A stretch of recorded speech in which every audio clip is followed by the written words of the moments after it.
Values workshop on adjustment. And as always, before we begin, let's try to look at our life journeys so far,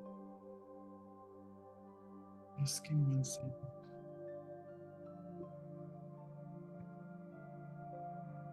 just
just just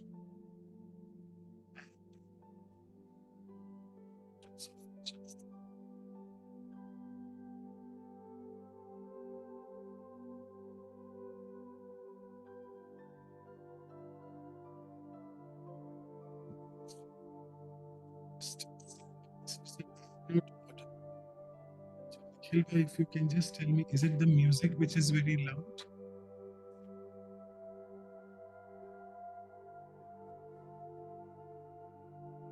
Your voice has gone quite down, if you could hear me.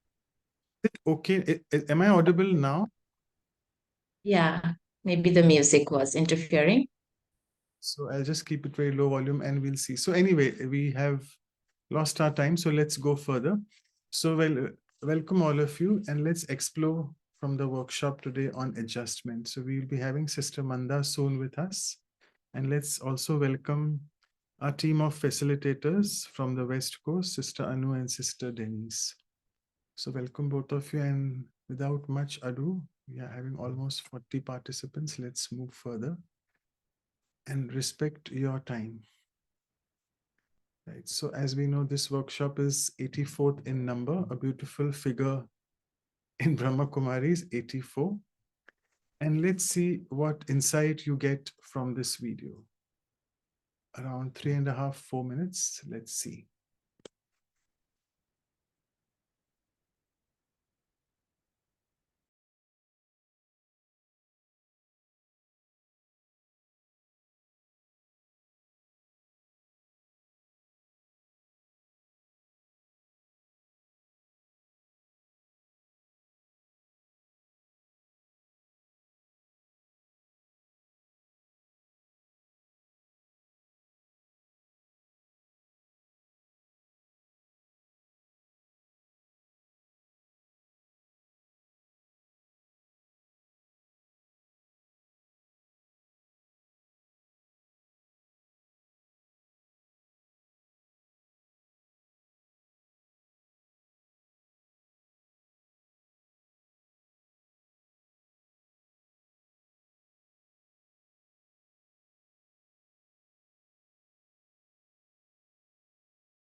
Okay, so we have 3-4 minutes for you all to share what is your takeaway from this video related to adjustment.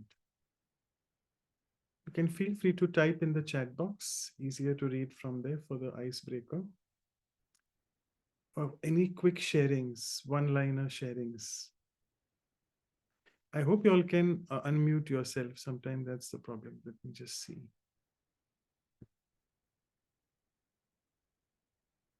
Yeah, you all can. Label.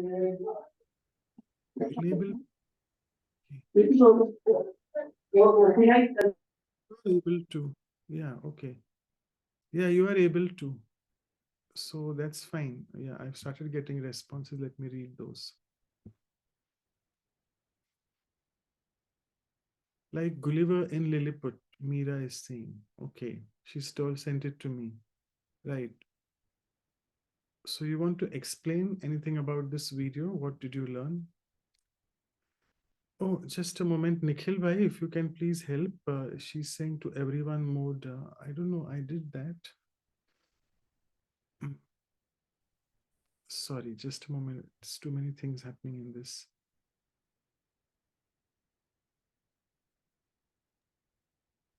Nikhil bhai, are you there? Everybody can unmute. Everybody can unmute. No, can you all put in the chat to everyone rather than to me? Because I'm getting messages Oh that yeah, I think chat is to the host and co-host only. Yeah, okay. It's everyone right now. okay. Yeah, we'll give you more time now, Sister Balwinder. Don't worry. So quickly, if you can just write down in the chat box to everyone, I'll read out from my.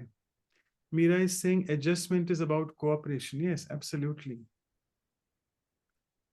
And these small birds were trying to get rid of that big one, and in turn, they lost their feathers or whatever that was. So adjustment is needed. Okay.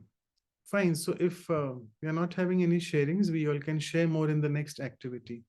So let me just share the screen and we'll go on to the next activity and over to Sister Denise. I'll just go to the exercise directly. Hi, everyone. I hope you enjoyed that little funky little video. It's kind of cute, fairly self-explanatory. Now we're going to do a reflection exercise on the advantages of adjustment. So I'm sure that all of us have had experiences where we've been forced to adjust to certain circumstances or things that happen suddenly in our lives. But what if we really made that conscious effort to take on that value of adjustment before things happen? What would that be like? So I'm sure you can all think of a situation in your life where you adjusted from your own free will, not by force. So at your home or your workplace. So if you'd just like to take a pen and paper or some little bit of quiet time to reflect on that situation, and also what the advantages were that you experienced of having that conscious choice to adjust in the situation. So we'll just take maybe 2 to 3 minutes and then we'll share.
Okay, I hope you've had enough time to have a little think about that.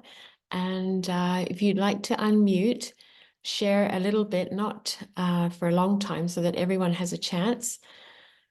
So whoever would like to share their experience and what was their benefit in adjustment. Om Shanti, Didi. Om Shanti. So I just want to mention that firstly, I felt very pleasant and powerful. That I started adjusting not by force but by choice. And I also felt that they started recognizing the efforts and started giving little bit of love. So these are two things I have seen. Thank you. Very nice, beautiful sharing. You had more power and more strength within yourself to when you took on that value. Okay. Yeah. Yeah, Thank very you. Om nice. Shanti. So who else would like to share? Thank you. Hartha? Sri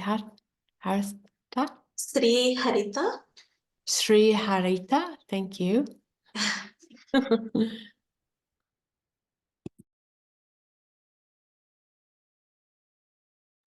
The ones who want to share can raise your hands as well, so that we know who wants to.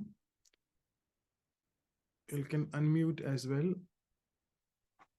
So the Balvinda has said, if the boss is critical, cannot get cooperation at all.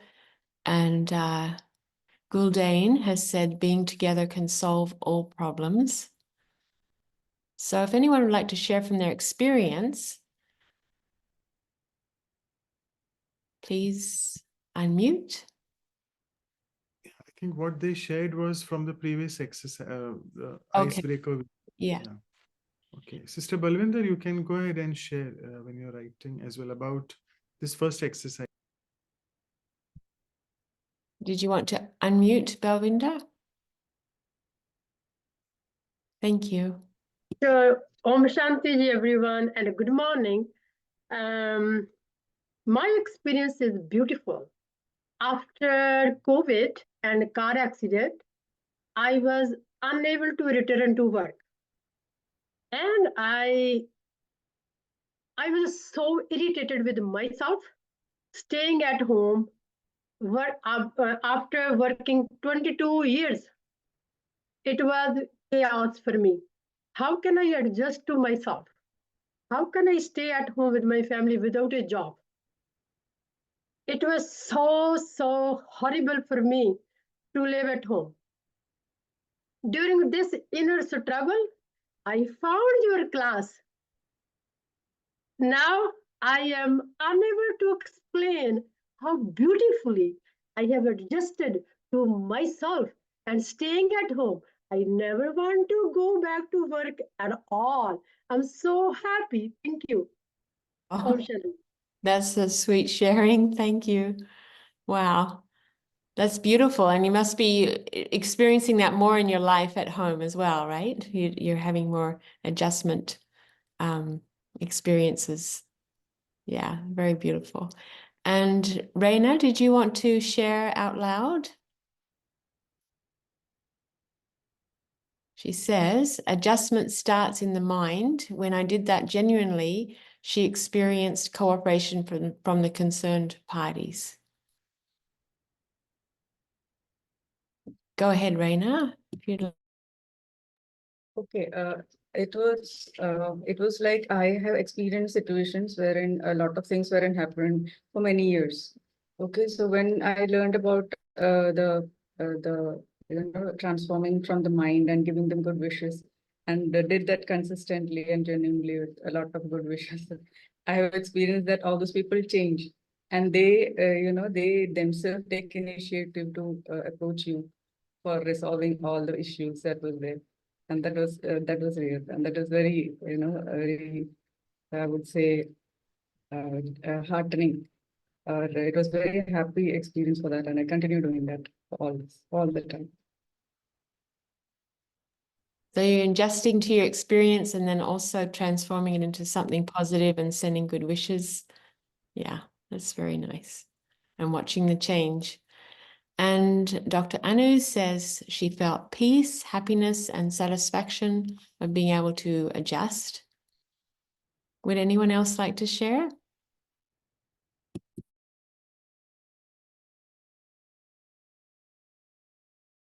That seems to be a theme, that when we're able to do that, that we have more peace with ourselves.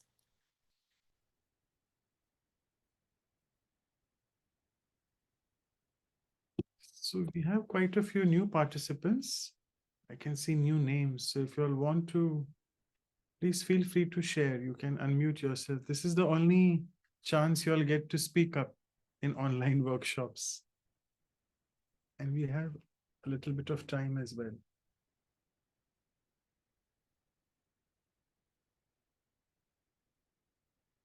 Yes, please go ahead. This is a workshop, so anything that comes to mind, or if you want to just share in the chat, it's okay too.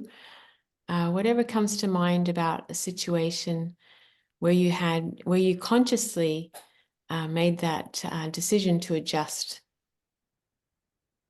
and what was the benefit for you?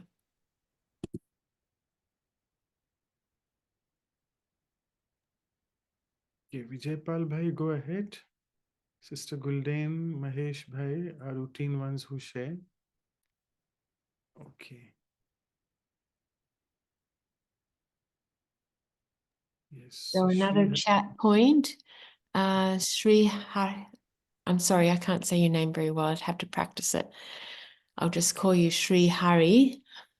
Even with Yeah, that's good. Harita is good. sister. Harita, okay. Yeah. Even with the most critical people, adjustment can be difficult, but in remembrance of Shiva Baba, which is another name for God, silence and smiles can be our silence and a smile can be our starting point to adjust. That's very nice. So silence is a way to adjust to a situation and being cheerful. Don't be shy. It's okay.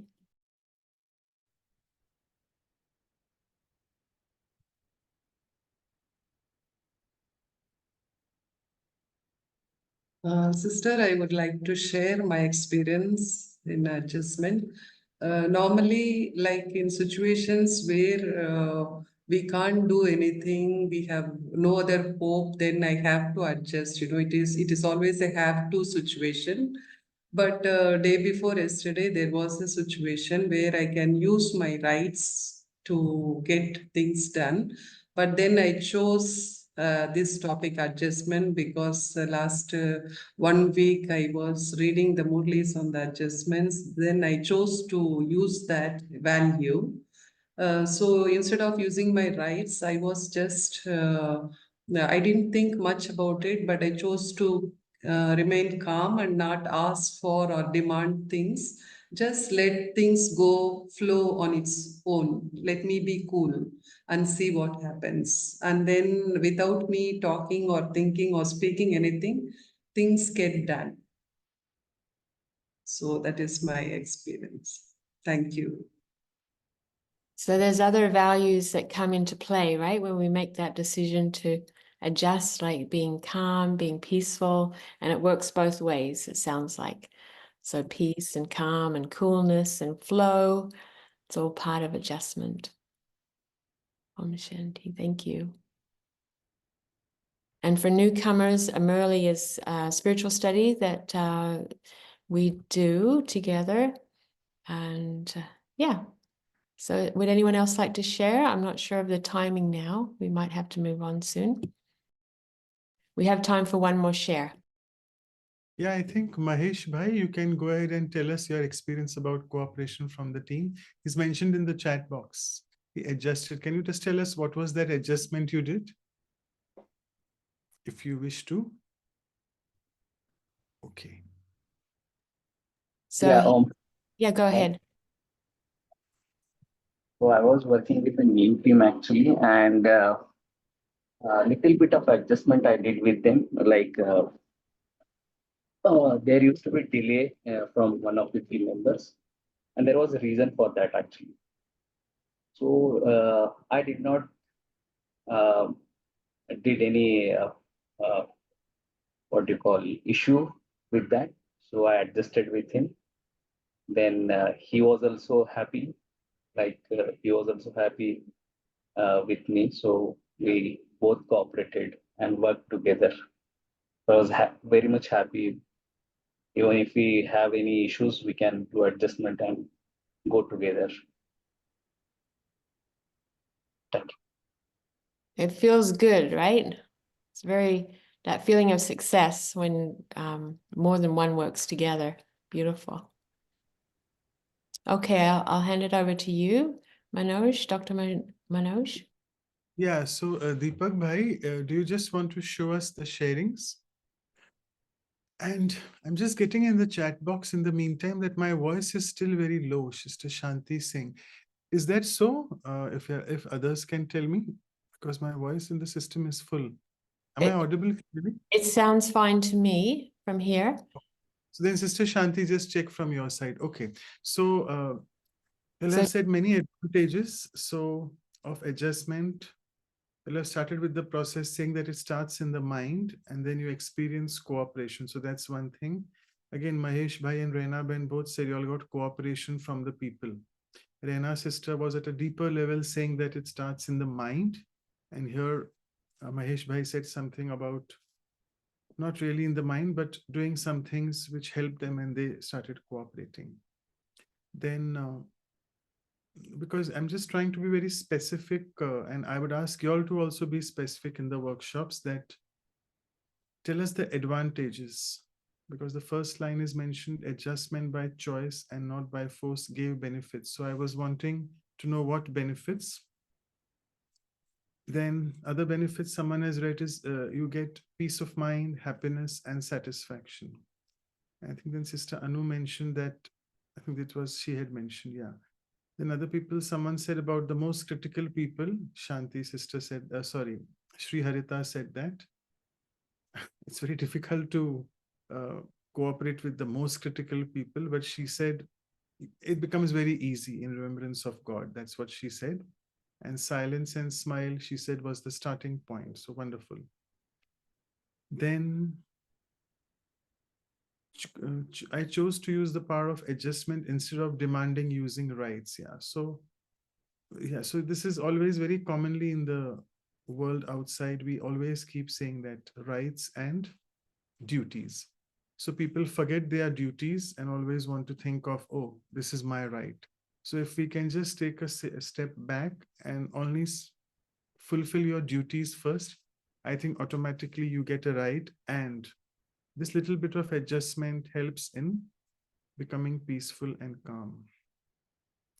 And I'll just see a few other sharings, if anything, in the chat box. Okay.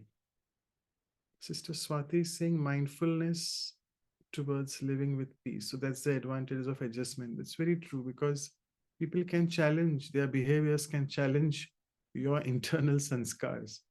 And if you're constantly mindful and in a meditative mode, you'll be at peace. I'll see any other things. Okay. Right. And last sharing is, yeah, thank you, Brother Manuel. So the Portuguese from Sister Lara was that when I knew that I was going to go through a resulting situation, I started to prepare, adjust, and at the time I am more calmer. So all of you agree, it makes you more peaceful and calm, the power to adjust. And everything becomes lighter, right? So that's great. So great. So let's move on to, we are perfectly dot on time. I'll just share the screen. We'll go into a meditative exercise on meditation. And let's see what experience you get, which then you can share with us in the action planning. And what action planning would you like to do? So I'm sure this voice is not cutting from my end. If it is, please let me know right now so that I can stop the music. It's not cutting up, brother, but I think slightly low. So just do as whatever you can do. It's I think slightly low. yeah, so I'll put it in silent. It's much more easier to adjust that way. Okay, so let's again sit back. Take a deep breath in and out.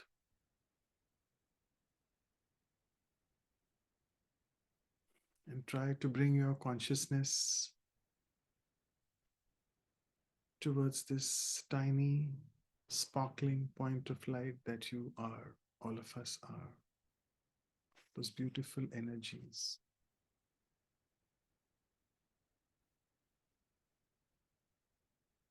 And let each one of us look at our own life journey.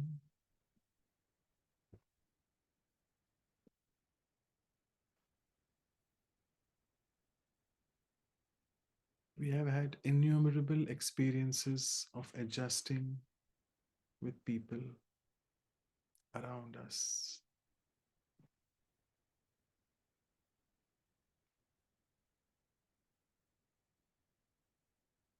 And having discussed the advantages of adjustment in the last exercise, as all of us have shared that it makes you more peaceful and calm. It increases my tolerance power. It enables me to cooperate with others.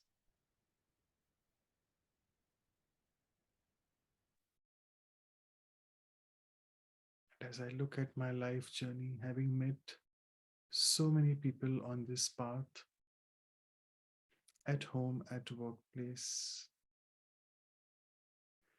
I can see everyone is so different. Different sets of sanskars, habits, or personality traits. Different upbringing at home or at school. So let me, when I interact with others, always have this thought first, that I accept as you are. Though I may not approve of your behaviors, but the first full stop in my mind is, I accept the way you are. Because that full stop is important, as it immediately puts a big stop to any further waste thoughts. And it opens a big door towards adjustment.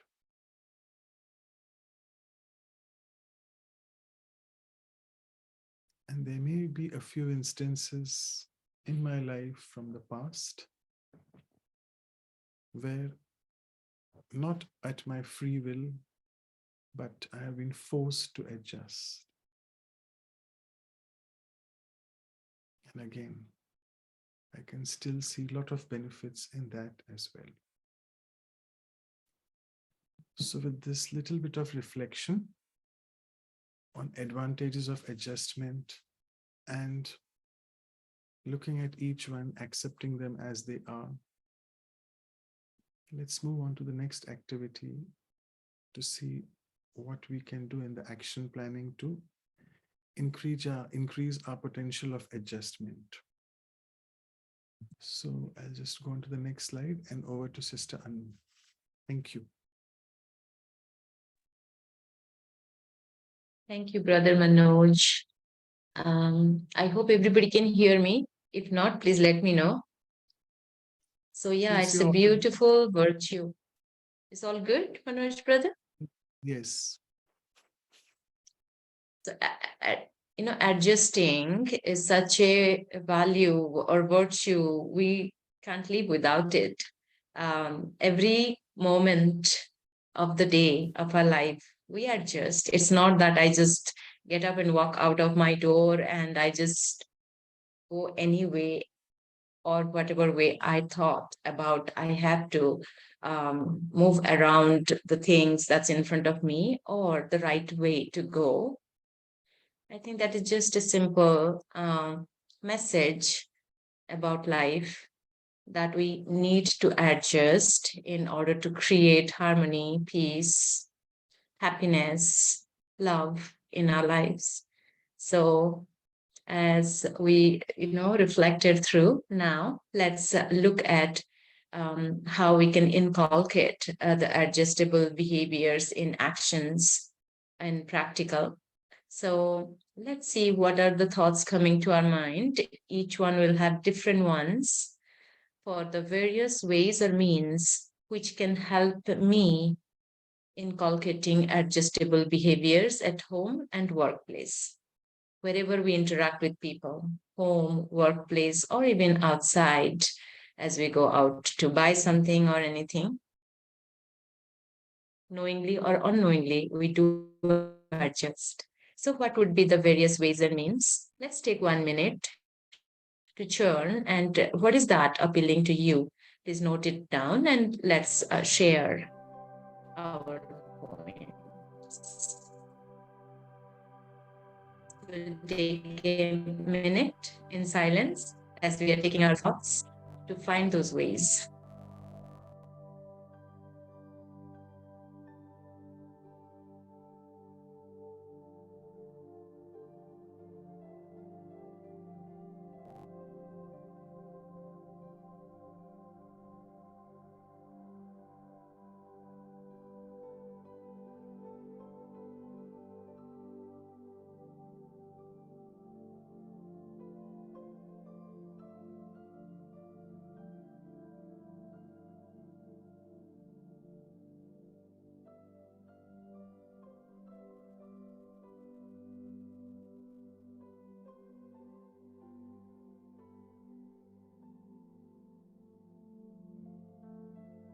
So I hope you have got that one, at least the way or means or method that you would use to inculcate.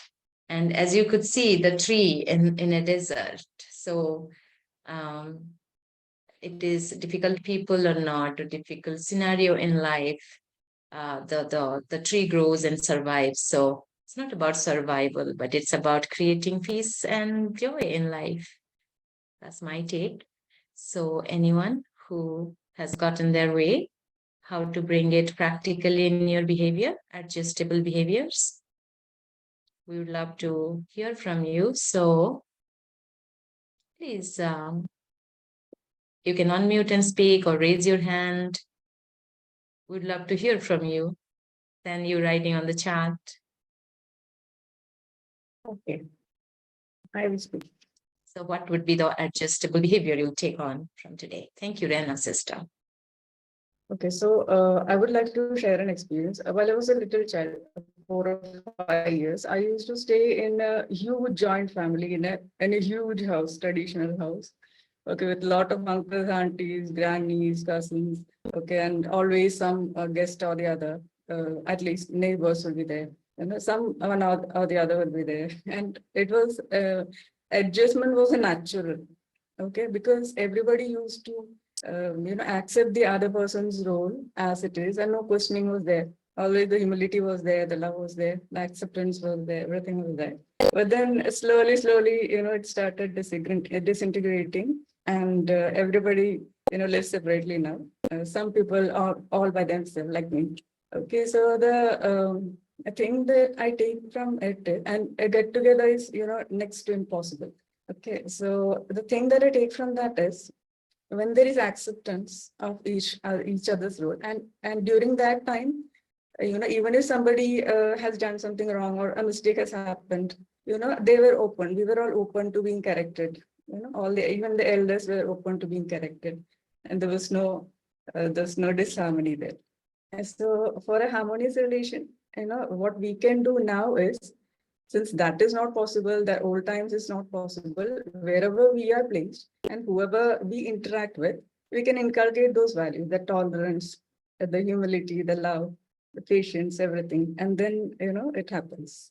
We can imbibe that time. We can take all this value from that time and use it now. That's what I think.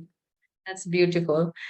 The irony is that these values are not only for the past time, it's so essential. We realize that. So tolerance, love, and I think the essence is accepting everyone as they are. That is life. That creates beauty in life. So thank you, Rena, for reminding that how we were able to live with love, harmony. We can do that if we bring tolerance and acceptance. Thank you. Anyone else who would like to share? I see Sri Harita says accepting others' thoughts and opinions without immediate rejection helps. Or judgment. We have to know our own biases, as they say. So nothing is right or wrong. It's about really accepting others, allowing people to coexist.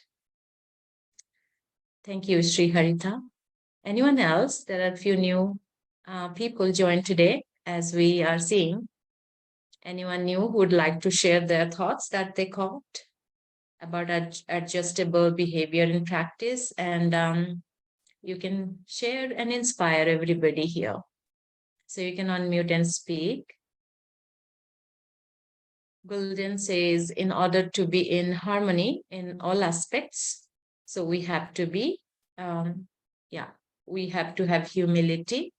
Humility is, again, opening up to others, how different they may be, not judging, but accepting. I think so. Anyone else would like to unmute and speak, please? Is Nanda here? Can you hear Yes, me? Nanda, go ahead. Yeah. Apart from accepting and tolerating, we can also have a smile on our face, even if we know that whether they are saying is true or not. Just accept it, give regard. And then once you give them regard and make them feel good, they will not say anything like after that, because you are accepting them. So having that smile on our face and remembering Baba and keeping that soul consciousness and seeing them as souls as well will help. Thank you. Yeah, that's a beautiful reminder, as in the spiritual practice, seeing everyone as soul, equal with capacity, equally loved by God, or whatever, that deeper aspects. But I loved it, as you said, that if we can accept, have regard for their opinion, ways, and with a smile, express it. That's beautiful, Nanda. That is adjustable behavior.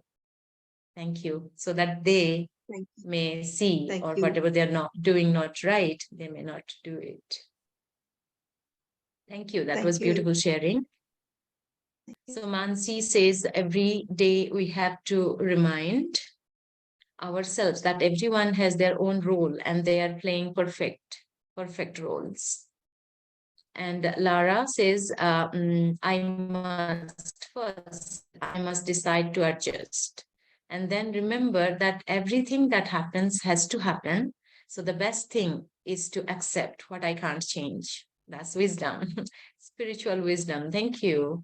Thank you, Lara. Balvinda says, understanding accurately my true self and using that lens to understand others, accepting them, emerging my innate required powers, wisdom, virtues, seeing win-win personal and collective benefit for all.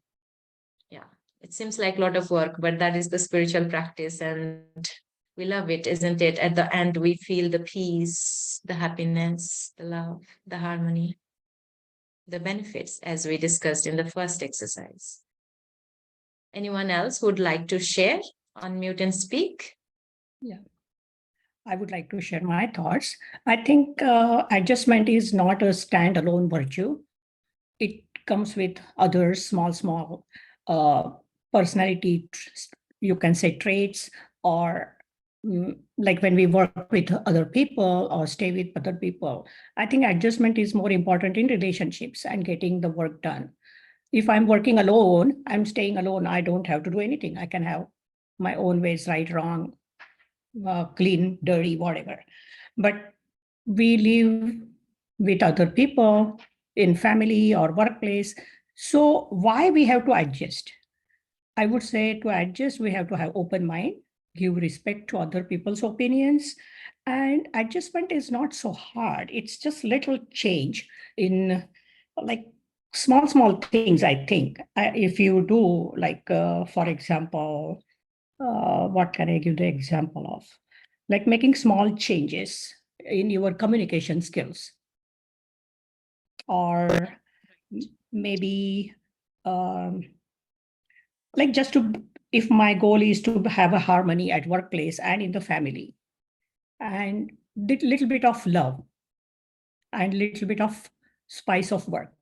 So I would say sweetness of love and spice of work will make harmony very sweet. Sure, very nice. Thank you so much. Time is running up. That would be our last sharing. But yeah, you said it so right. Actually, as somebody said, I have to decide to adjust. But why? Because I can't live alone. I don't live alone in the world, and I don't do everything alone. So I think having the open mind and respect, as you pointed out. Thank you so much, Geeta sister. I'll just read the last comment on the chart. Mahesh Patne, brother, says, we have to serve people, do work with love, happiness, then adjustment comes naturally. It's not very difficult, as Geeta sister says. So adjustment comes naturally or easily when we want to serve people with love, happiness. Thank you, Mahesh, brother. So I think Deepak Bhai, if you can show whatever you have got. From everyone's sharing.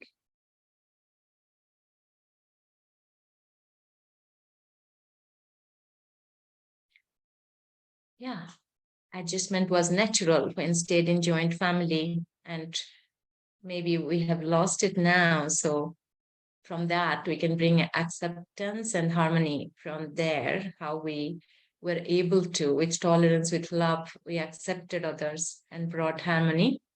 That's what would be the adjustable behavior. Then yeah, adjustment is more important in relationships, in family, workplace. Open mind and regard are needed. Accepting others' thoughts and opinions without immediate rejection or judgment. That helps. To be in harmony in all aspects, we have to have humility. Every day we have to remind ourselves that everyone has their own role and they're playing perfectly their roles. Understanding accurately myself, my true self, and using that lens of understanding, accept others, and emerging our innate qualities, wisdom, virtues. That's where adjustable behavior is possible. Acceptance, adjustment, giving regard with a smile to different opinions and seeing all as souls. And we have to remember we are here to serve people with love, happiness, whatever actions we do, we can bring love and happiness in that. And yes, first to decide, I have to adjust, understanding it is necessary. We don't live alone in the world. Beautiful sharings. Thank you. Thank you, everyone. I'll now hand it over to Brother Manoj for the next exercise. Okay, wonderful. Thank you to all of you for your sharings as always. And let's look at, before we go into what we listened to from Santosh Didi from St. Petersburg, Russia, about adjustment. A gentle reminder, quite a few new faces. I have got quite a few new names and emails. So people who would want to or wish to be intimated and be a part of these series and the workshops, kindly share your email addresses so that you can get all these review materials as well, which we send out to you all in the emails, and your WhatsApp numbers as well. I've got quite a few new ones, but the others who would want to be a part of these as well, please send in either to everyone, if you're comfortable, in the chat box, or to Sister Vidhi or Sister Anu.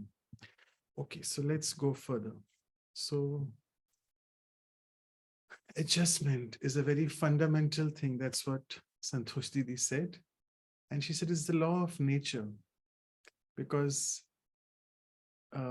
everything in universe is so adjusting, like the day followed by night, they so very well adjust, tally with each other. There's no conflict in nature about anything. And Didi also mentioned that adjustment starts from the very point of birth. Rather, not the birth, I must say. Birth is after happens of 9 months of gestation. It is when the soul enters the body, the spiritual spark of light. It is not something, a light which is seen, but it is a metaphysical light. When it enters into a physical body, it adjusts itself. In the sense, again, it is not something related to the physical space, adjustment not of physical space, but it incorporates in the fetus of, say, around 3.5, 4 months. And then on, every organ of the body develops beautifully.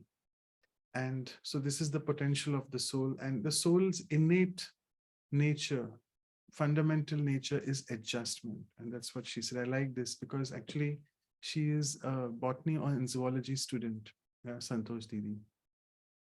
And she mentioned that the house or the body is like a dark tunnel. And it's amazing that how this metaphysical light can transform this consciousness of mind, which makes me move from understanding myself as being this big, heavy physical body to something which is so light, and remind myself of this power. So that's what she said about this fundamental.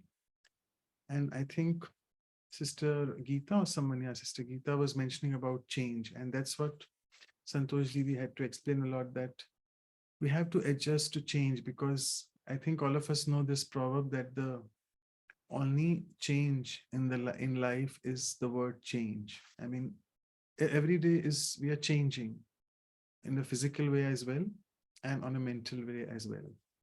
She said, when I perceive this change by adding this vision that I have a relationship with the Almighty, then I start receiving inner support. And it all depends on our thoughts. If we have these beautiful adjustable thoughts, as Sister Rena and Mahesh Bhai also mentioned, then you start receiving support automatically from people, because you're connected to the divine support, the Supreme Being. And it is not easy at all to adapt to the drastic changes we are seeing outside, maybe in the form of natural calamities, climate change, earthquakes, so on and so forth, or man-made calamities like inflation, so on and so forth. Then she mentioned about her story that when she started accepting the task which God has given to her, she explained that how, being an Indian born in Delhi, New Delhi, out of the blue, she said that for what reason she came to know later, but she did the diploma in Russian language, and she didn't know why she's doing that, but she was supposed to be used for God's task. And then she realized that that was the reason, because she was supposed to serve the Russian soil, all the souls there. And she said that when you start accepting this feeling that, yes, whatever task you are doing, God has chosen you, adjustment becomes an art. And it doesn't actually become something, a very pushy thing, oh, I have to adjust. It just becomes your nature. And she said, I have to take the initiative to adjust. I can never expect someone else to adjust, because in the questions, I don't think I'll have time today to read each and every question which we had asked her. But when we send it to you all can read at ease. So there were quite a few questions that people were asking, that till what level should I keep adjusting? Or is it only me who should adjust? Should not the person in front of me also adjust at least sometime, if not at least once? But no, that's expectation. I can't expect. I just have to accept and take the initiative. And adjusting with people is like becoming like the Supreme Father, as we say at Brahma Kumari's Bab Saman. Because it is only then can I keep giving to people, because adjustment, it also is giving donation in one way, not donation of money, I mean, but it is donating your energy, your time, so on and so forth. So this fear that it's me who has to always adjust has to be replaced with the feeling of giving, like the Supreme Father. And that becomes easy, the last point, when we can return back to that original consciousness. And she's very much in a country where we can see a lot of war happening. I think since Feb 22, it's exactly 2 years now.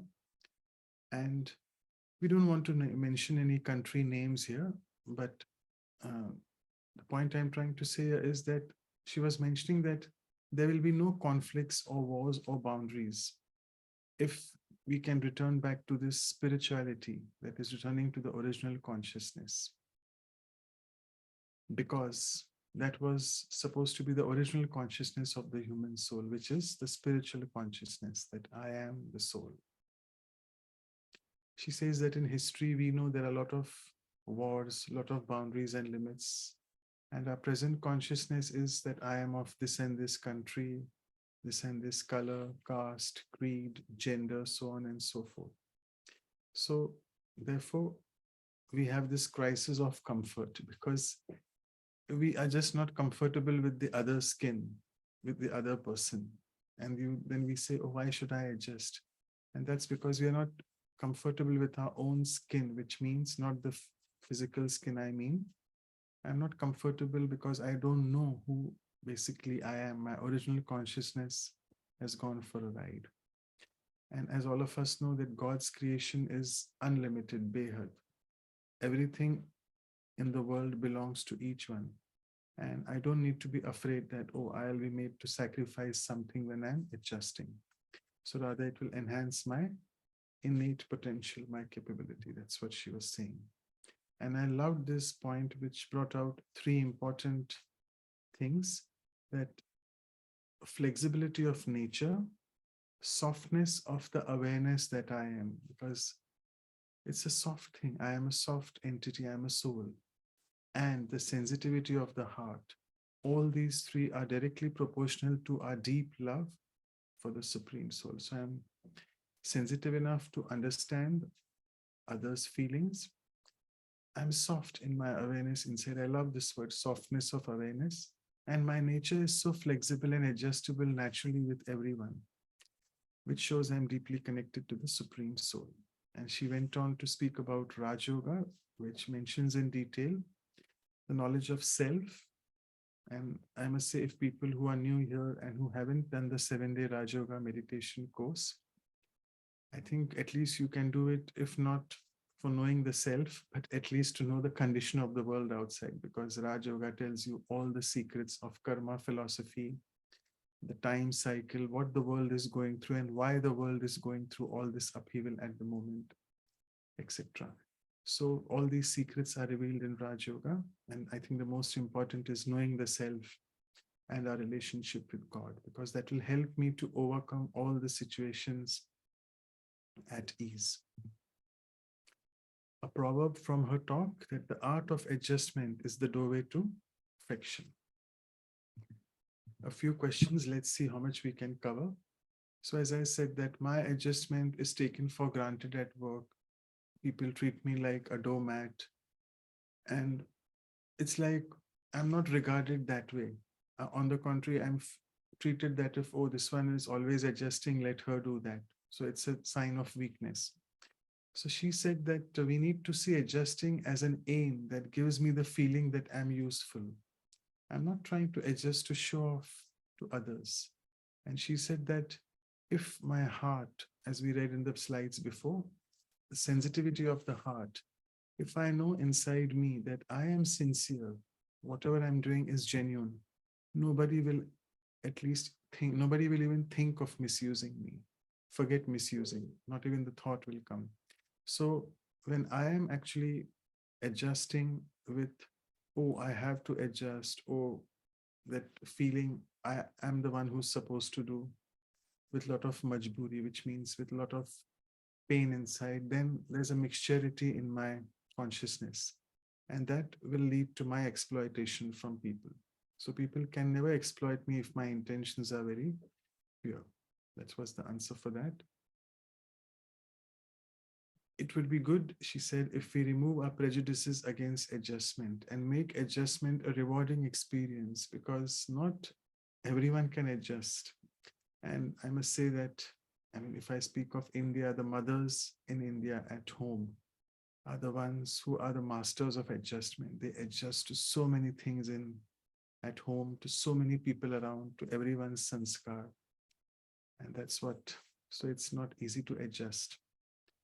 It's something which I can develop. It's a skill and an art, as she said. Then someone spoke about the personal life where the partner is very stubborn and not respecting the relationship. So how to manage that with spiritual wisdom?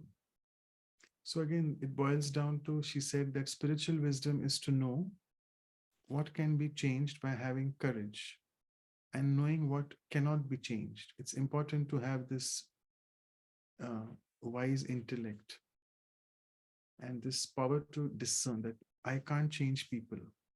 And one can see clearly then, if I can't change someone, let me just have the courage to accept them as they are.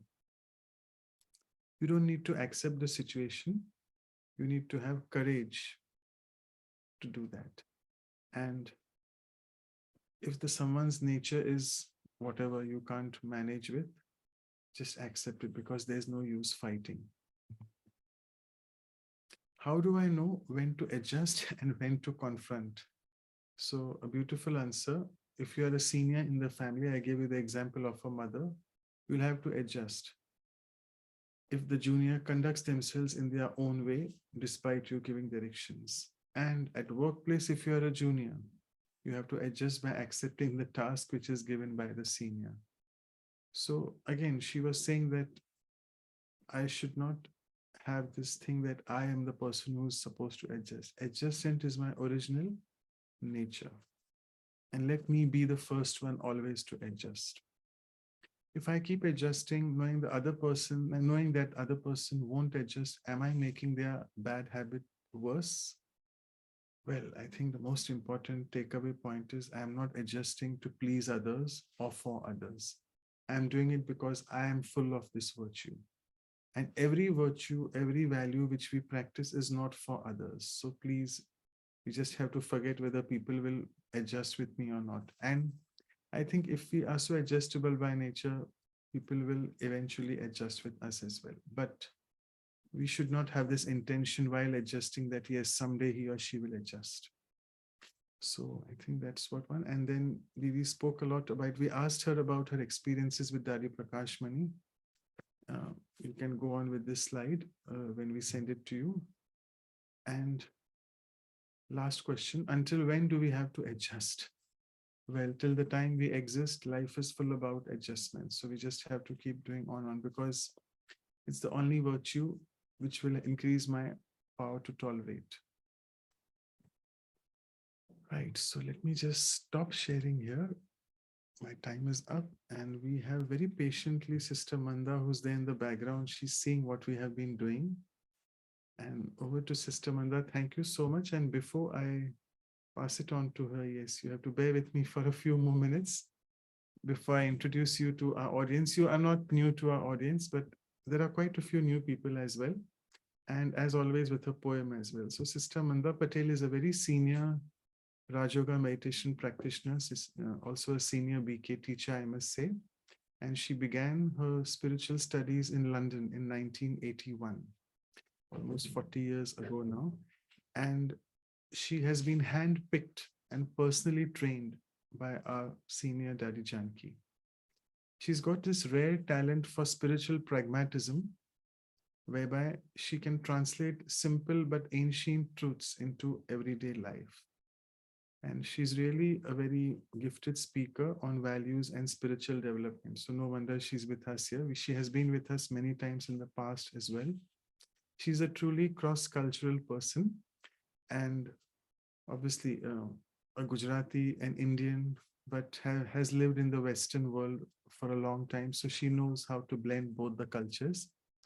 She coordinated many projects. One of them was the Peace Bus Project, which toured 16 cities in the UK in 1986. And that was a part of the activities of the United Nations International Year of Peace celebrations. And also she coordinated the administration of the building construction of the new BK Center, which was the GCH, Global Cooperation House, from 87 to 93. and also, as all of us know, the GRC Global Retreat Center. So she was the director of that place for a long time, almost 21 years, 93 to 2021, which is one of the place, an international value-based personal development residential retreat center, and has been renovated, back in action now since almost a year. And let's again, what must I say? I mean, in the poem, I'll say a few things, but I must say Sister Manda is highly adjustable. Again, just one phone call away and she's always there at service. So Sister Manda shall share her wisdom on how to adjust so that in our life, we are away from any disgust. She, through her talks, which are indeed so robust, infusing motivation, inspiration, and thrust. Her talks are powerful. To listen to them is a must, because she shares from her life experiences, direct and first.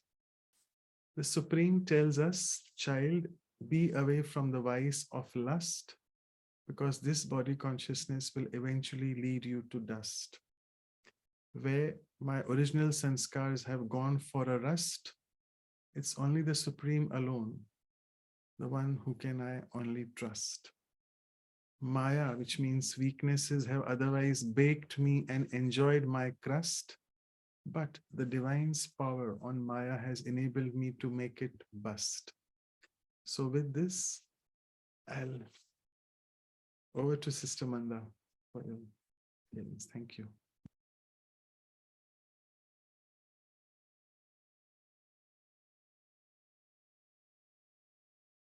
I'm trying to have everybody on the screen, so I'm not looking at only myself. Thank you, Manoj Bhai. That's interesting introduction, and love your poem. That's very inspirational. So I'm hearing all of you all afternoon, well, for the past hour and a bit, and also Santosh Ben's talk on adjustments and Q&A. My own feeling is you don't need any more information. You know everything there is to know. And so what remains when you think about, you know so much. And I think that we live in an age of social media. And so it's true that so much information is available to us. And I always remember that Janki, who was the head of the Brahma Kumaris for many years, and at the age of 104, she passed away. She used to say, how much information or how much knowledge or understanding do you receive as information, as what you get from outside of yourself? It's probably that much. If you were to quantify it, it's about that much. In fact, no limit to it. Out of all that we listen to, or we discover, we learn, how much do we really think about? Because really, if you, all that information that you've already had, how much is it? If you were to tap it all out, it would be pages and pages. Out of all of that, how much will you think about? And she actually literally went like, that much you receive, you probably think about that much. And out of all that you think about, how much you tell others about, as in how much do you share with other people? So it's probably about that much. And out of all that you share with other people, what do you think will be the next question that we have to ask ourselves? How much do you put into practice? So for me, that's always the thing. Learning information is one thing. So I had some ideas to share, but I'm not sure if I want to share any more ideas. Perhaps the angle I might only just take up is that in order, you heard so many ideas of wisdom, but for me to transform all of that into wisdom, for me to be able to access that at my fingertips. And again, it's not fingertips as in you kind of scratch your head and you think, no, what should I do now? Should I do this? Should I do that? Should I adjust or should I not adjust? It's not like that. When there has been this internal process and journey of the first quality is that of introspection and introversion. So all that information that you heard today, what is it that's going to help us to assimilate that information? And that is introspection or introversion. And the difference between these two, introversion is a constant state of being, in the sense that I'm engaged, I am with other people, I do the things that I need to do, but there's a part of me that is always inside myself. There's a part of me that is always in touch with myself. And so whatever might be going on outside of me, when I'm in touch with myself, then I know intuitively and instinctively how I must respond to that. You know, we are the ones who compartmentalize things. And in the Brahma Kumaris, we talk about powers, we talk about virtues, we talk about values, we talk about many different things that we have to imbibe or that we have to live by. And for me,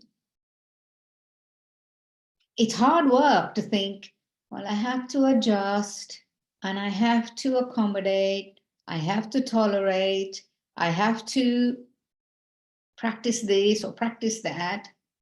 I have to have discernment, I have to have cooperation. It's hard work. It's very hard work.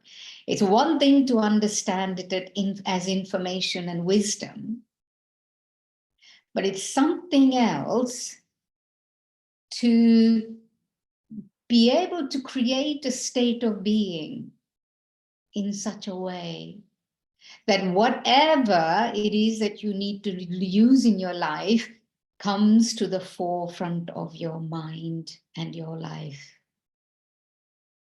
This is a very subtle practice. And you can't practice directly that, but the practice is this introverted state of being, which is consistent. And introspection is the other aspect that's important to be able to develop any value. This introspection, I might have phases of that, or I might have moments of that, where I stop, I look at myself, I ask myself the question, to what extent do I adjust to situations and people? That's introspection. And it's not introspection necessarily with eyes closed, but yes, you do need quiet.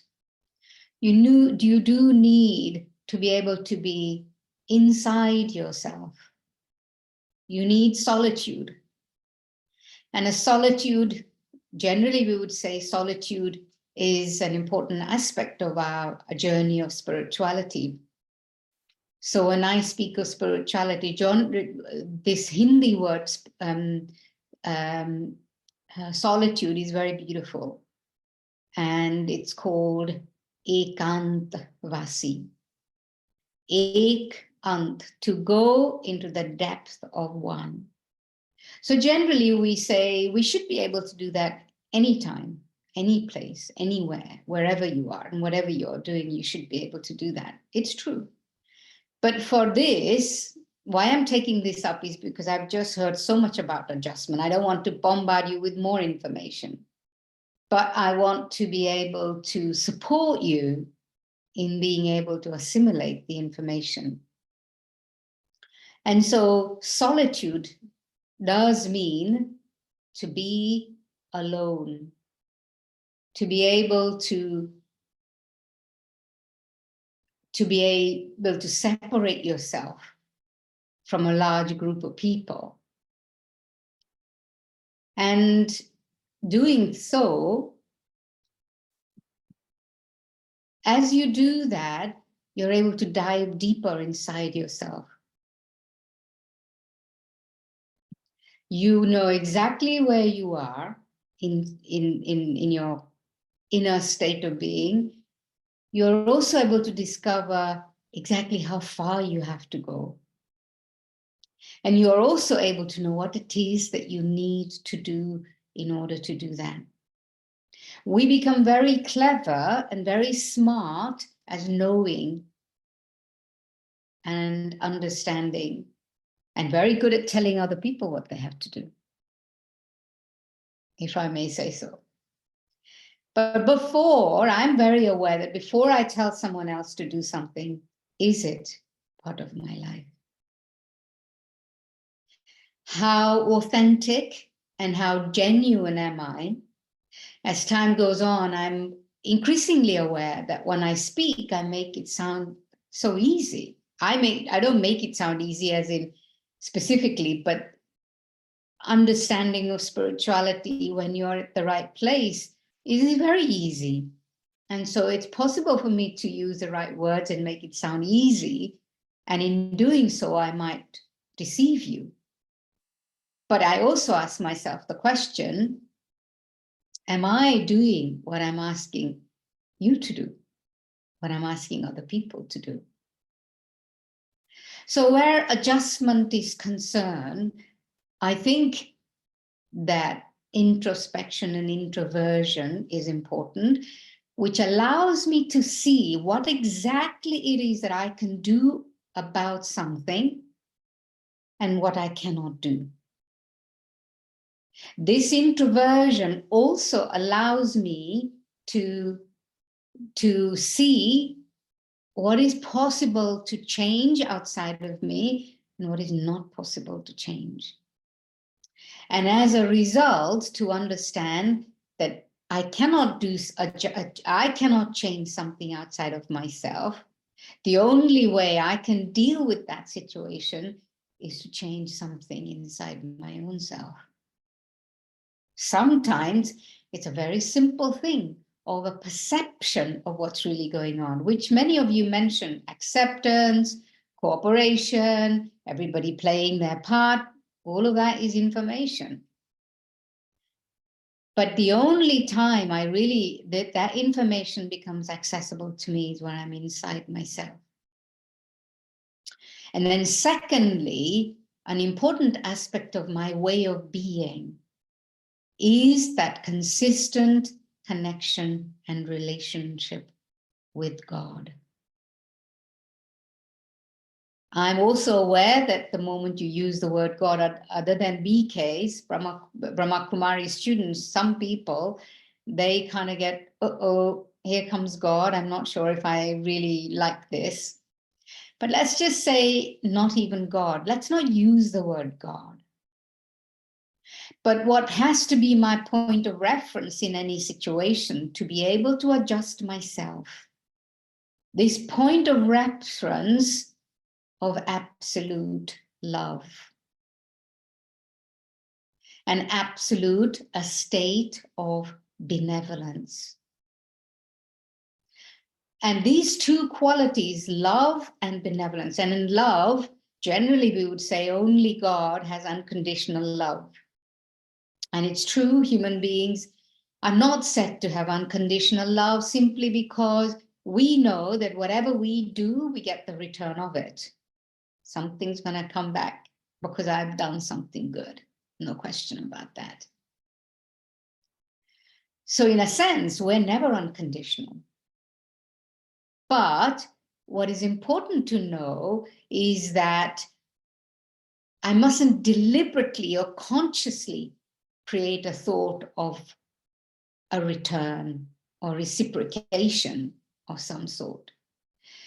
You know, there's this beautiful expression in Hindi, neki kar darya mein dal, means do something good and think as if you've thrown it into the ocean. Why? Because the ocean is so big whatever you throw into the ocean is just going to disappear. You're never going to be able to find it again. It's going to be gone. In the same way, anything good that I do, can I think of it as I've done it, and think about the world. World is right like an ocean, so vast, so big. And as a result of this, also, whatever I do is never going to be enough. So, you know, this word adjustment, as I was thinking about it, I came up with some words like rejig. You rejig something. Adjustment is meant to be very tiny. It's not huge. Or adjustment as a, what was the other word that I liked? That I had a rejig or rearrange. So it's just little tweaking that happens. And yet inside our heads, when we have to make this adjustment, it's huge. It's massive. It could be a tiny little thing to perceive something in a different way than it is. And I do like this idea that, you know, God, this unconditional, constant being, always available, never not available. We're the ones who are not available, or we're not available to him, or sometimes we're not available to ourselves to be able to access God directly. This is a very interesting thing to consider, that I am not accessible to my own self because I'm preoccupied in perhaps distractions. So when it comes to this rejigging, this rearranging, this readjusting a little bit, it's a very, very small thing. And the point of reference is God, because God is this unchanging, constant energy that never changes from his benevolence, never changes from his unconditional state, never changes from being available. And if that's my point of reference, then my rejigging of my ideas or my perception, what is it that stops me from making that slight adjustment in a situation or in my thinking or in my perception? Ultimately, you know, it's not about right or wrong. There is nothing, everything is right, and you could say everything is wrong. The reality is everything just is. The only place where there is a state of equilibrium is inside my own self. If I deviate slightly towards this is right, then I've actually moved from that place of equilibrium inside myself. We obviously accept that if I move slightly towards the wrong even, or think that this is wrong, what happens? I've also moved from my state of equilibrium there as well. Does God ever, do you think, move in this way? Does he ever change from one spectrum to another? Or anything else in between, for that matter? I don't think so. Two people, I always love this example, where two people will have an argument with each other or will get upset with each other. One will go to God, the other one will go to God, and what will God say? God will give love to both of them and say, you know what, don't worry about it, forget it, just move on. The other one will go and he'll say the same thing. God doesn't say, but you know what, you shouldn't really have said that. It's only when God accepts me that I begin to look at myself and I think, you know what, actually, it would have been better if I hadn't said that, or if I hadn't done that. this is interesting. I feel that to be able to adjust inside ourselves, we have to make God our point of reference. This constant, unchanging force. And it's true, all the things that you all mentioned, you have to have tolerance. You have to, and I love this aspect that someone mentioned, and it's something that I always speak about, that when you are young, when we were young, living in India, big families, uncles, aunts, cousins, there'd be dozens of cousins around, but you always felt held. But also, it's because of that, we always learn to adjust. We never, living with, in a family of 15, 20 people. Some people had bigger families, but we had about 15 or 20 people in our family. When a child, one child, if mum gets upset with the child will go in the lap of the aunt, or has a little fight with one cousin, there's 10 other cousins to play with. So children always grow up with this ability to accept whatever comes their way, and they're okay with that. And they learn, and this is why in the West, where there's more the system of nuclear families, where you have mother of two children or 3 children, if they're lucky, and then mum and dad, and closed within the 4 walls. And when that happens, how small our thinking becomes, how small our perception of what's going on becomes, and what's right and what's wrong, what's good, what's bad. What stops us from adjusting is these judgments of what's right, what's wrong, what's good, what's bad, what's high, what's low, what's sin, what's charity. Of course, there are things that are right, and of course, there are things that are wrong. However, how much do I imbibe them inside my own self? I learned to develop prejudices and biases that make me take position and a stance. The position is big, the stance is big, but the adjustment is very small, very small. And that adjustment also in terms of our relationship with others, that, what everybody wants to experience is a sense of belonging, a sense of connection with someone, but with a group of people. And what allows people to warm to us, Dadi Kumarka was the head of the Brahma Kumaris before Dadi Janki. So I don't know, how long was she head for? 40 years, something or like that. She was head of the Brahma Kumaris. She had this incredible ability that whoever came in front of her, she made them feel if she belonged to them and that they belonged to her. Especially when in India in the 70s, where people from abroad started to go to the Brahma Kumaris, some people would wonder, are these people really spiritual? Are they really vegetarian? Are they really not eating onion and garlic as the Brahma Kumaris don't? And they had to be assured, yes, they understand and they're following that. Dadi Kumarka never raised a question because she looked into the eyes of people and she completely loved and accepted them as the children of God.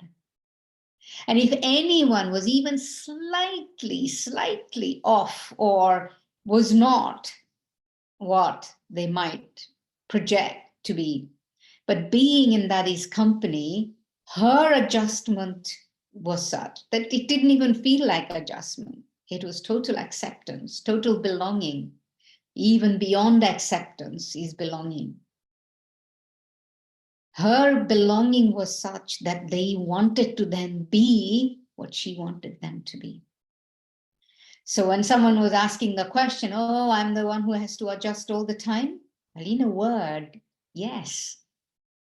But also not yes out of compulsion. But that yes takes the form of this kind of sense of belonging. And actually, if you do it from that place, nobody can take advantage of you. If you adjust to other people from a place of lack of self-worth, lack of self-respect, where you think, oh, well, you know, I have to do it because I'm this is what I can do, I can't do anything else, or other people, well, they're my superiors and I must obey, or from a place of ego, I know and I'm the one who can do it, I'm the martyr, and so I must sacrifice myself for everyone else, then people will say, go ahead, people will take advantage. But if I do it with a self-respect, whereby I can even say to them, you know what, I'll do this, but this time. Or I'm doing it because of X, Y, and Z. So it's being able to know who you are, what you are, and doing whatever it is that needs to be done. And nobody can take advantage of you at that time. This is the power of spirituality and recognition. And this aspect of a sense of belonging, which naturally brings the ability, like Manoj Bhai gave the example, or someone gave the example of the mother. The mother adjusts to her children. She doesn't feel, oh my God, how long am I going to keep adjusting for? But her love is so great that she's able to give the children whatever it is that they need. She's not going around saying, I'm the martyr. No, I love my children. And that's why I do what I do. And yes, you know, if there is slightest bit of acceptance, I'm doing it because they will do it for me. When I'm older, even that will backfire because children will pick that up. So it's a small thing in a sense, adjustment.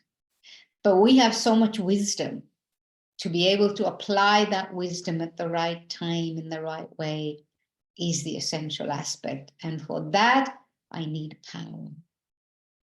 But it's not wham, bam, crash power. It's this soft, gentle focus. And a focus also of presence. Focus of being aligned inside yourself, with yourself, and being aligned to God. Your intellect opens, it's clear, it is able to see what's going on, it's able to perceive what's going on, is able to respond to that in the right way at the right time. The intellect, that's what we might say, your youth is able to perceive what is to come in the future too, and know that now. The power, that subtle spiritual power, is also the ability to sense beyond the limitations and confines of space and time. Space and time as in this space, this time. And this is why we're also the ones who know the three aspects of time: the past, the present, and the future. Of ourselves, of the world, and others. And it's nothing to do with specific situations and circumstances, but it is to do with having a sense of what is to come, how it is to come, and how it is that we have to prepare for that.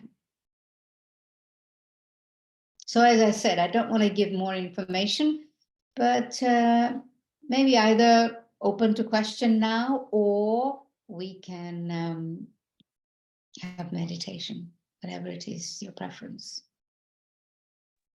Manoj Bhai? Yeah.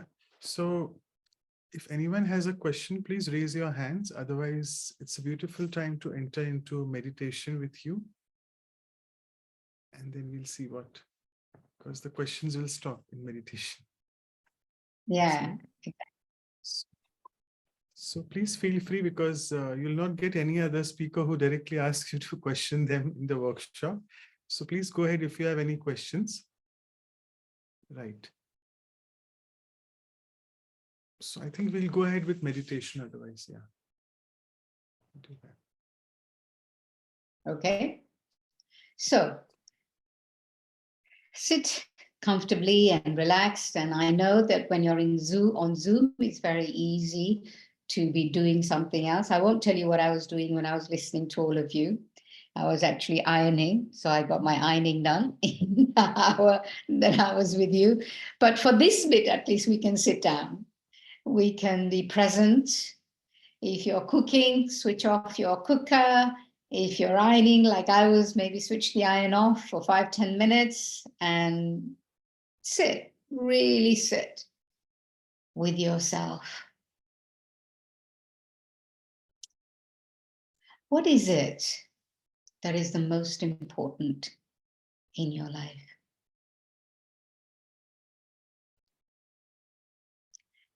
And that question is not a question for situations or circumstances or other people. But that question is to do with your own self, for your own self, and about your own self. What is it that is the most important thing to me right now? And I'm sure it's not being able to adjust. It's one of the things. And I'm also sure that what it will be is that which brings you, one of the things is the ability to adjust. So being inside at the center of the forehead,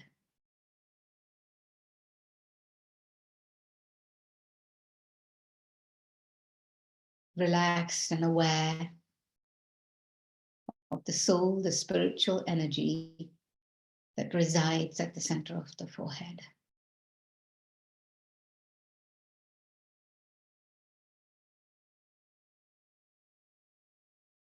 Looking out through the eyes,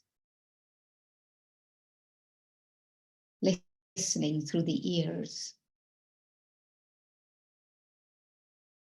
but actually you're also perceiving a vibration and energy inside yourself, but also in this moment, in this time.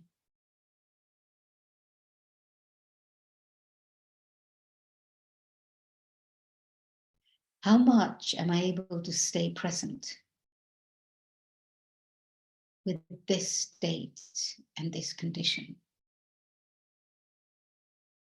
of absolute stillness, silence, peace,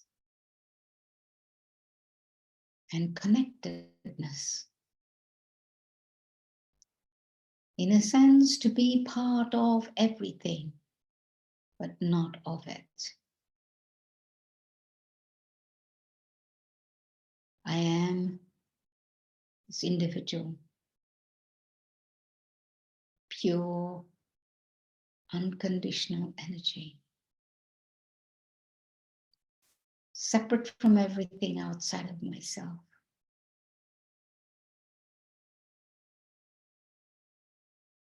And yet,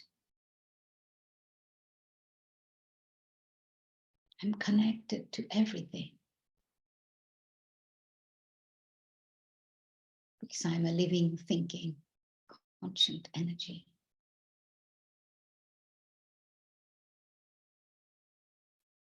And my most important adjustment in life is that whatever it is I think, whatever it is that I do, whatever it is that I generate through my feelings,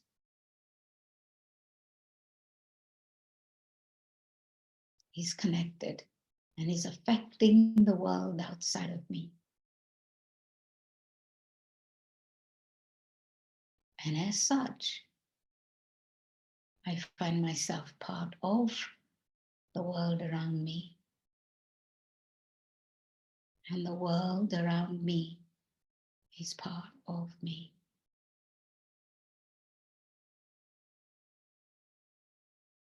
But the biggest and finalist adjustment that I must make always is that I am the giver. I am the bestower. I am the benevolent one.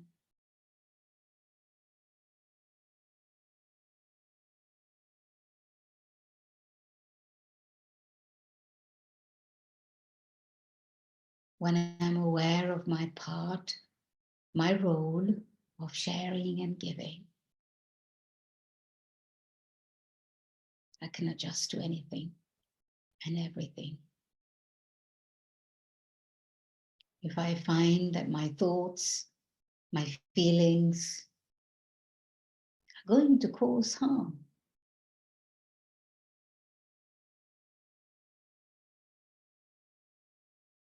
then I need to adjust. I need to rejig, and I need to rearrange my mind and my heart to align with everything.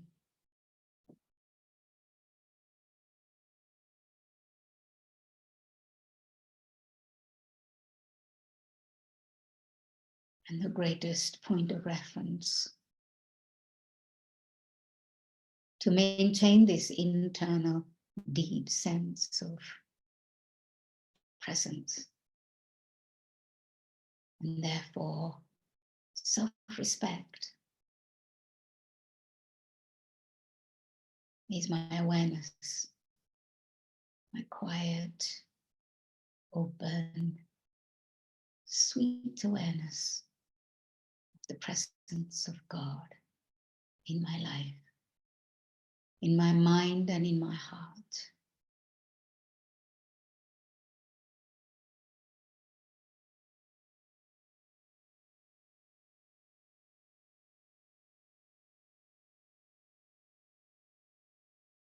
This presence so stable, so constant, so readily available.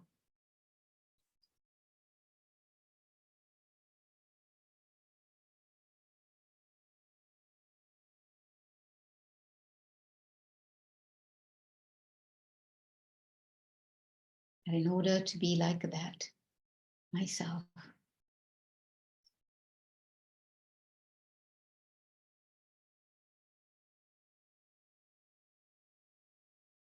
I recognize the value that I need to be perfect. Not a perfectionist. If I'm trying to be a perfectionist, I'm constantly expecting others to adjust. When I want to become perfect myself, in perfect image of God, then I am the one who adjusts. I adjust to keep myself in alignment. I adjust myself to keep myself in peace.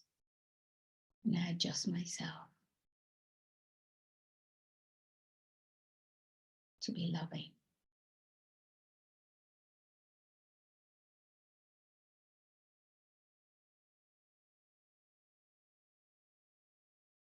I adjust myself to be centered, to be in an absolute state of equilibrium.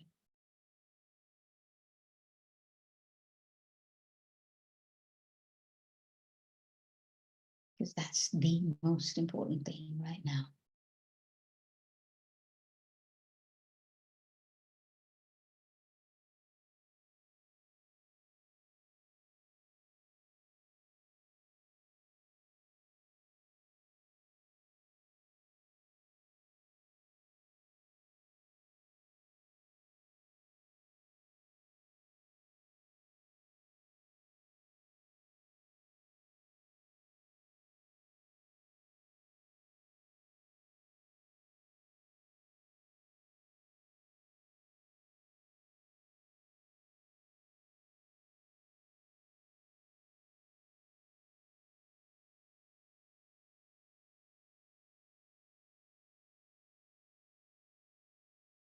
Notice my breath.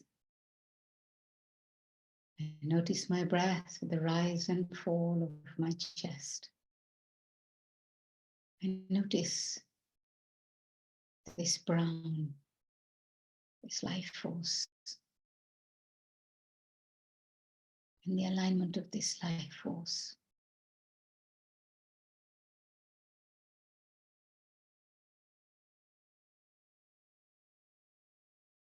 To myself and to all that is outside of me.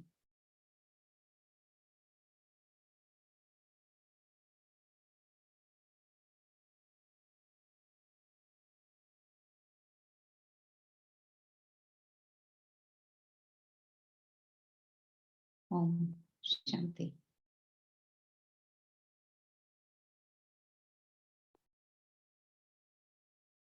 So much, Sister Manda, for taking us into this experience of adjustment and meditation. So I think over to you, Sister Anu, for the vote of thanks, and then I'll do the quick announcements, and then we'll take a small photograph with Sister Manda for the memory. People usually want that, yeah. Yeah, thank you, Brother Manoj. I think we had some more time, isn't it? Or are we done? No, I think we are. So if we can, because no one's Yes, asking of questions. course. I think we still had 15 more minutes, but we finished sooner. And yeah, it was beautiful. If anybody has Yeah. any questions, take them up. Mhm. We are adjustable Maybe in not, time. I know. Manoj brother, you Easy have to talk. say that let's finish sooner today. Maybe That's if there okay. is any question we could have taken, but that's okay. I think I was really thinking, you said to truly adjust, you have to make God as your reference point because he is constant, always truthful. I don't have to struggle to get lost in like what is right, what is wrong, my perceptions. I wanted you to elaborate on that, but I know in the meditation, that's what you gave us the glimpse. Is that right? How we make God as our reference. In practicality, how do we make God our reference to make adjustment in life? But I don't know if you have anything to add. It would be great. We would love to hear. But otherwise, I know Brother Manoj is at somewhere, but yeah, for service. But maybe we can take a few minutes if you would like to share. Yeah, no, perfectly. Go ahead. It's not with me. I mean, since there were people who were silent, you, please brother. go ahead. Yeah. Sure. The only thing I would say is the point of reference is in a sense that you have to turn your mind towards that again and again and again.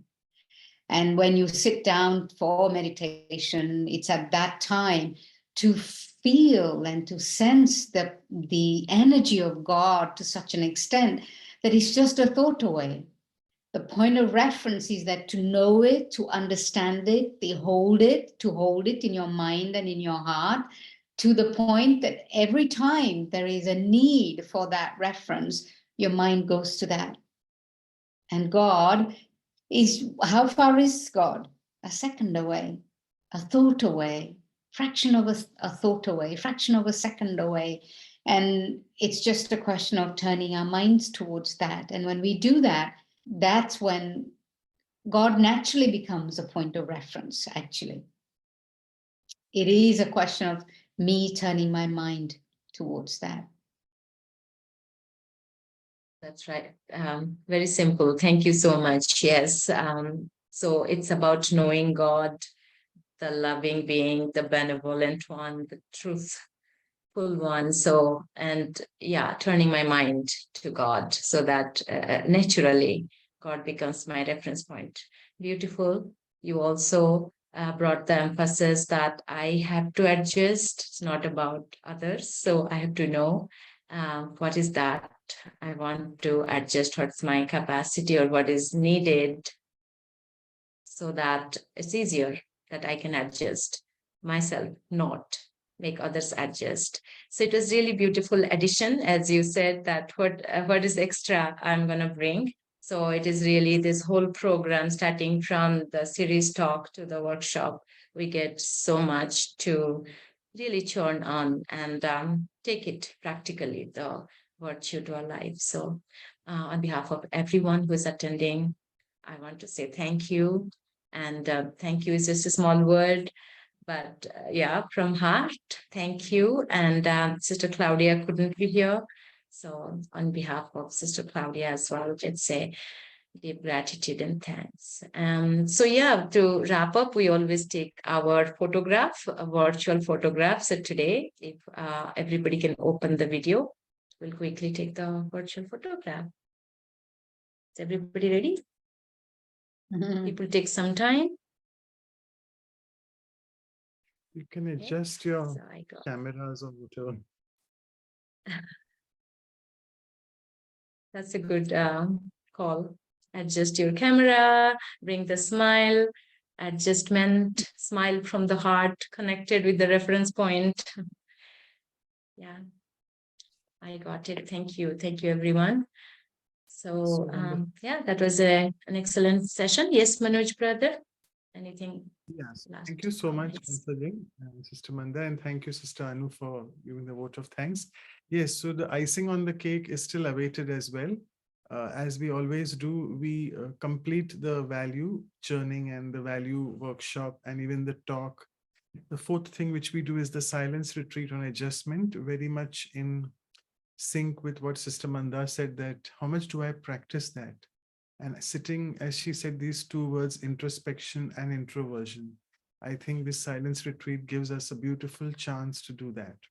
So within the next 12 hours from now, India time, 9 to 11 a.m. morning, and the West Coast time as they slip into bed on Saturday evening, 7:30 to 9:30.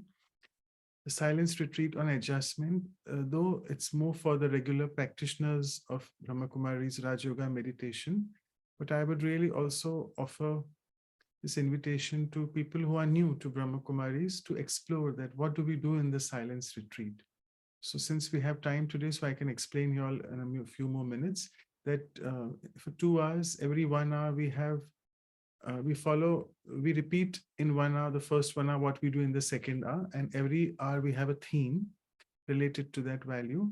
And we have also what we say God's versions on that value, what God has spoken about in what we call the Murlis. And Murlis are the spiritual versions, the godly versions, which was spoken through the medium of Dadi Gulzar, who was one of our previous administrative heads. And in that 1 hour, along with that theme, we also churn on a few points about adjustment, again, spoken in the godly versions. And then we practice meditation on that value for around 15-20 minutes with meditation music. And then there's purposeful silence around 10 to 15 minutes, where it gives us a chance to reflect on because we listen to so much, as Sister Manda said, it's a lot of information, but how much does that translate into knowledge, and that becoming a part of me, wisdom, is what we get a chance to do while we sit in silence. So that's tomorrow. And I would really request for people who want to, it's not compulsory to join for 2 hours. Even if you want to have a glimpse of 1 hour also, it's fine. So that's the thing. And again, our next talk would be the 85th episode. And we are now picking up a little bit of values, which are a little bit hatke in Marathi, in Hindi we say, which are a little bit unique, which you haven't heard of, and you want someone to speak on them, like adjustment was one of them. Decency, in Hindi we call Shishtata. So again, it's a beautiful conversation between our two senior Raj Yogis, Sister Dipti from South Africa and Brother Ashish from UK. It's coming Saturday, 2nd of March. And again, a week after that, it will be the workshop. As always, we have another speaker, and again, another very senior Raj Yogi, Sister Wadi from Florida, USA. She's been with us last year, and it's been actually a while that we haven't been able to get her because of many other service commitments she had.